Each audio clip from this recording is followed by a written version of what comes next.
And those are a couple aspects of the job that I think are very important and part of the reason why we've started this turnaround, and I want to make sure that I'm around it to finish the job and to help the people. Of course, you seem very passionate for what you do and the changes that you want to finish, obviously, but why is it so important for you to be a public servant?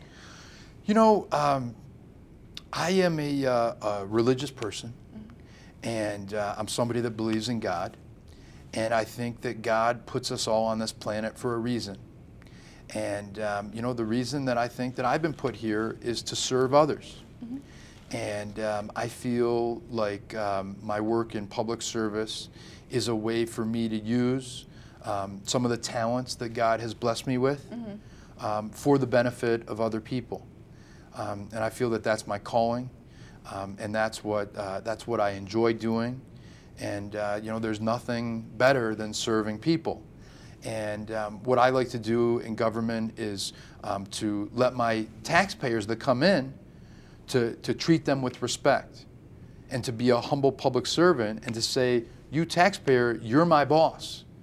And you know, people get nervous about their government, and they resent their government. And I want them to come and see me reaching out and being humble, and to say, hey, you know, maybe government's not so bad. Or at least this goofy looking Meisner guy, he seems like he's interested in helping. And you know, so that's what I want to do. But I've been in the private sector. I have the law degree. I have some marketing background. And so I have other things that I could do.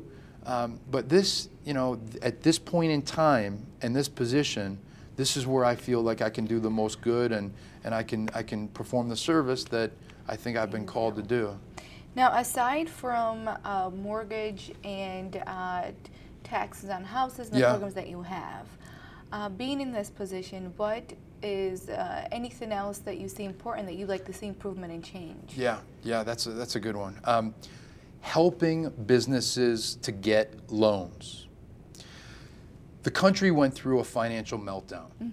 Banks started failing, and we gave all these banks you know, $1 billion bailout, and they stopped lending.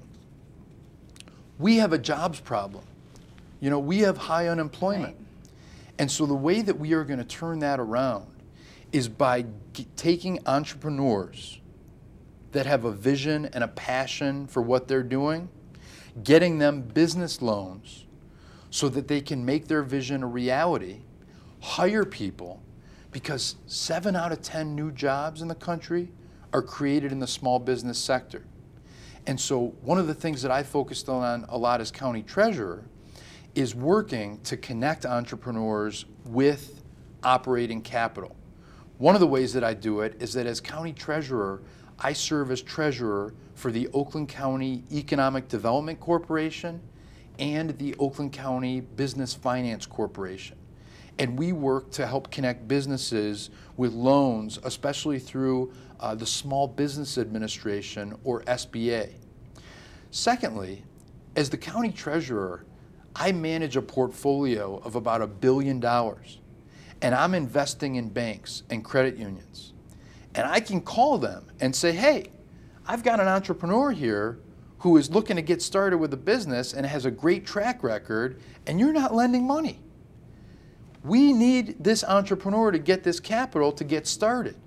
And so what I think that I have done and can continue to do and need to do is to get these banks off of the sidelines and to get this capital off of the sidelines and into the game where small business people can take that money, create jobs, create economic development and opportunity, and get this economy turned around.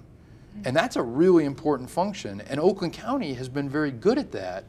But what I've been trying to do is, sometimes Oakland County, we think about big companies, but what I've tried to do is to shift the focus to say the big companies are very important. We love GM, we love Ford, we love Chrysler, we're always going to love them. But you know, I'm also interested in some of the smaller businesses.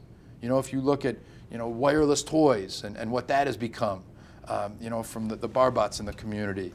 You know, I think about my friend Eddie Denha with Dower Castle, you know, that what starts as a small business can grow and blossom and create jobs.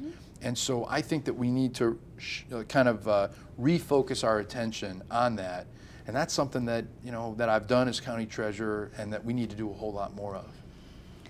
Now, we are an ethnic group, so why is the Arab American vote important for you? I mean, the Arab American vote is important in the same way that every other group is important. And, my message is this, is that as a public servant, I can't just assume that everybody's the same.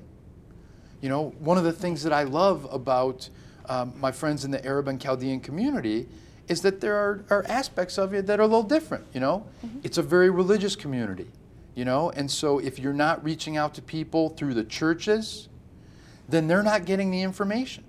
If you're not reaching out through specialized Arab and Chaldean media, like MEA and my good friends here at MEA, and so what I try to do is I try to be a student of other cultures so that I can learn the best way to engage with you and reach out to you on your home field. And that's what public servants need to do. Some people take the attitude, you come to me. I'm the one with the power. I'm the one with all the tools. And I take a very different tack. I want to come to you because it's my job to serve you. And so, and there could be specific, challenges like language differences. Right. And so I want to make sure that I'm reaching out to my friends in the community so that they can communicate to people who maybe aren't native English speakers about my foreclosure prevention program. And beyond that, I just love the culture and I love the food, and have been adopted by many of my families, and I feel like I'm Habibi, Oh, that's so cool. That's so cool. You know that word, and it's really common and very friendly, and now people know that you're approachable. Yeah, just if you could let our viewers know exactly those who are a little bit unaware how to make a decision for this upcoming election. Sure. And if you could please one more time kind of state the website and the phone number. Yeah. That way it'll be in their mind. Yeah. Well, I've had the same cell phone number for a long time. And I think a lot of elected officials, they're not so good at being accessible. My cell phone number is 248-421-2639. That's 421-ANDY. My office number is 248-858-0624. My email address is Meisner, that's MEISNERA @oakgov.com. And then we have a website as well, which is oakgov.com/treasurer. And people can call me directly. Anybody that calls me knows that they're going to get very friendly service, that I'm not shy about making a house call, that I want to come to you. And one of the things that's so helpful about being on your program is letting people in the audience know that there's somebody in government who cares about them, who wants to know what problems they're facing, and wants them to know that I'm here, and that I can't guarantee an outcome. I can't promise a certain result, but I can at the very least promise that I'm going to work my tail off, to work on the issue and to figure out if there's a way that we can help. Definitely. And so, and if they want to talk to me or meet me in person, I'm always just a phone call away. And then my office is at the county headquarters at 1200 North Telegraph, but they can just give me a call and I'll come talk to them.